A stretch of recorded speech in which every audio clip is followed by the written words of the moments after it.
Catholics in England and Wales strongly support the idea that the state should fund Catholic schools to the same extent that it funds its own schools.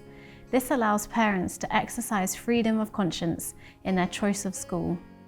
The long history of Catholic education in England and Wales is an example of subsidiarity at work. Why is it that Catholics do not tend to make the same demands when it comes to healthcare? Before the Reformation, the Catholic Church was more or less the only provider of healthcare. Many of the great hospitals today that we attribute to the NHS were founded by the Church. St. Bartholomew's, for example, was founded by Augustinian friars. St. Thomas's was also developed as the first teaching hospital before the Reformation. In England, there were 500 hospitals by the year 1500. That is one for every 25,000 people. And almshouses developed for lepers, pilgrims, the sick, the aged, and the poor.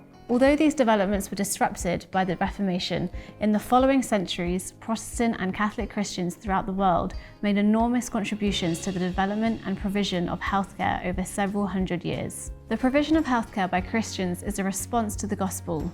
As Jesus said in Matthew chapter 25, "For I was hungry and you fed me, thirsty and you gave me drink. I was a stranger and you received me in your homes, naked and you clothed me. I was sick and you took care of me, in prison and you visited me. Whatever you did for one of these least brothers of mine, you did for me." Along with education, the provision of healthcare is part of the Christian mission. Indeed, even today, the Catholic Church is the single largest provider of healthcare in the world. Because of the events following the Reformation, there were very few Catholic hospitals in the UK at the time the NHS was created. However, the Church successfully fought for those few Catholic hospitals to be exempted from the programme of nationalisation.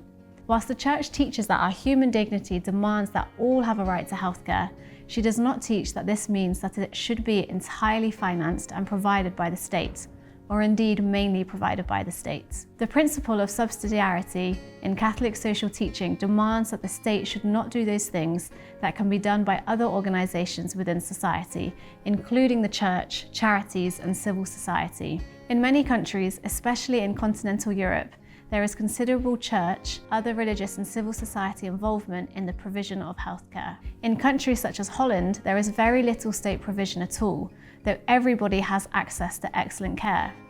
In Germany, there is a huge amount of Christian provision of healthcare. There seems also to be little doubt that, for a given amount of money spent, these approaches to healthcare followed in other countries lead to better results.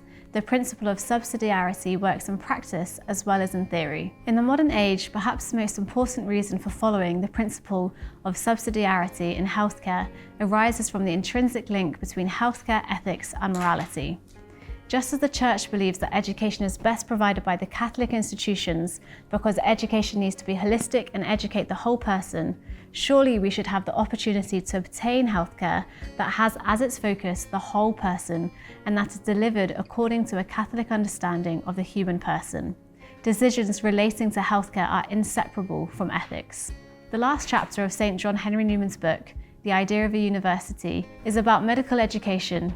Newman talks about how a doctor taking decisions about medical interventions also need to look to higher authority, to God. Newman goes on to give the example of a nun, also a nurse, who is urged by doctors to leave a place where plague has broken out. Their advice is medically sound, but if the nun, who has devoted her life to caring for the sick, decides to stay, being happy to risk her life in this way, her decision is a moral one at a higher level than purely technical advice of the doctors.